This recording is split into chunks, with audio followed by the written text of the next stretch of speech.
നമസ്കാരം, സഹ്യ ന്യൂസിലേക്ക് സ്വാഗതം. അച്ഛനമ്മമാർക്കൊപ്പം കഴിയാൻ ജോലി രാജിവെച്ചു. ആ യാത്ര അവസാനിച്ചത് ഉരുളുപൊട്ടി ഒലിച്ച ചേറിൽ.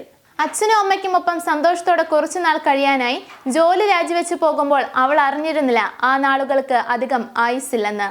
ഒരു നാടിനെ മുഴുവനായി ഉരുളെടുത്തു പോയതിൽ ആ മകളും അവളുടെ അച്ഛനും അമ്മയും സഹോദരനും ഉണ്ടായിരുന്നു. മലപ്പുറം MB ആശുപത്രിയിൽ റിസപ്ഷനിസ്റ്റായിരുന്ന ഗ്രീഷ്മയാണ് ജോലി രാജിവെച്ച് കുടുംബത്തോടൊപ്പം കഴിയാനായി നാട്ടിലേക്ക് പുറപ്പെട്ടത്. എന്നാൽ ആ യാത്ര അവസാനിച്ചത് ഉരുള് പൊട്ടിയൊലിച്ച ചേറിലായിരുന്നു. മുണ്ടക്കയിൽ നിന്ന് നിറയെ സ്വപ്നങ്ങളുമായാണ് ഗ്രീഷ്മ ജോലിക്കായി മലപ്പുറത്തെത്തിയത്. കഴിഞ്ഞ ഒരു വർഷമായി മലപ്പുറം MB ആശുപത്രിയിൽ ജോലി ചെയ്യുന്നു. വിവാഹം ഉറപ്പിച്ചതിനാൽ അച്ഛനും അമ്മയ്ക്കുമൊപ്പം 2 മാസം കൂടി നിൽക്കാനുള്ള ആഗ്രഹത്തിൽ ജോലി രാജിവെച്ച് 2024 ജൂലൈയിലാണ് തിരികെ പോയത്.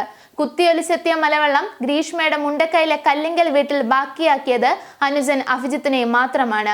അച്ഛൻ സുബ്രഹ്മണ്യനും അമ്മ ബബിതയും സഹോദരൻ ഗിരിജിത്തും ഗ്രീഷ്മയ്ക്കൊപ്പം മുണ്ടക്കയിലെ ഉരുൾപൊട്ടലിൽ കാണാതായി. ഗ്രീഷ്മയുടെയും സുബ്രഹ്മണ്യന്റെയും ശരീരം മാത്രമാണ് കിട്ടിയത്.